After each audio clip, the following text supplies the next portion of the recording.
तर लाडकी बहीण योजनेच्या ई-केवायसी करण्यासाठी आता मुदतवाढ देण्यात आलेली आहे। तर आता 31 डिसेंबर 2025 पर्यंत ही लाडकी बहीण योजनेची ई-केवायसी करता येणार आहे।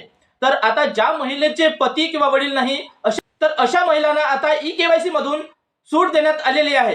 तर त्यांना आता हाफ केवायसी म्हणजे अर्धी केवायसी करायची आहे। तर लाडकी बहीण योजनेची ई-केवायसी करण्यासाठी सर्वात अगोदर आपल्याला ladkibahin.maharashtra.gov.in या अधिकृत वेबसाईट पोर्टलवर यायचे आहे। ज्या महिलाची ई-केवायसी करायची आहे अशा महिलेचा आधार क्रमांक इथे टाकायचा आहे आणि हा आधार क्रमांक टाकल्यानंतर हा जो कॅप्चा दिसत आहे हा कॅप्चा पाहून जशाच्या तसा एंटर कॅप्चा इथे टाकायचा आहे आणि हा कॅप्चा टाकल्यानंतर इथे खाली मी सहमत आहे या चेक बॉक्सवर आपल्याला टिक करायचं आहे आणि ओटीपी पाठवा या बटनवर क्लिक करायचं आहे।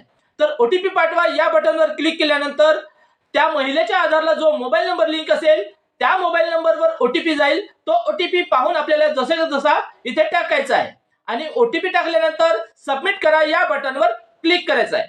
तर सबमिट करा या बटनवर क्लिक केल्यानंतर आता इथे वडील किंवा पतीचा आधार क्रमांक टाका असं आलेलं आहे। तर ज्या महिलांचा पती किंवा वडील नाही अशा महिलांनी इथे कुणाचाही आधार क्रमांक टाकायचा नाही आहे आणि त्या महिलेला त्याच्या पतीचे किंवा वडिलाचे मृत्यू प्रमाणपत्र असेल किंवा घटस्फोट झाला असेल तर घटस्फोटाची कागदपत्र असेल किंवा न्यायालयीन आदेश असेल तर ही सगळे कागदपत्र त्यांनी जवळच्या अंगणवाडी सेविकेकडे जाऊन द्यायचे आहे आणि अंगणवाडी सेविका हे तुमचे कागदपत्र महिला व बालविकास विभागाकडे जिल्ह्याच्या ठिकाणी हे सबमिट करेल आणि त्यानंतर तुम्हाला ई-केवायसी मधून सूट देण्यात येणार आहे।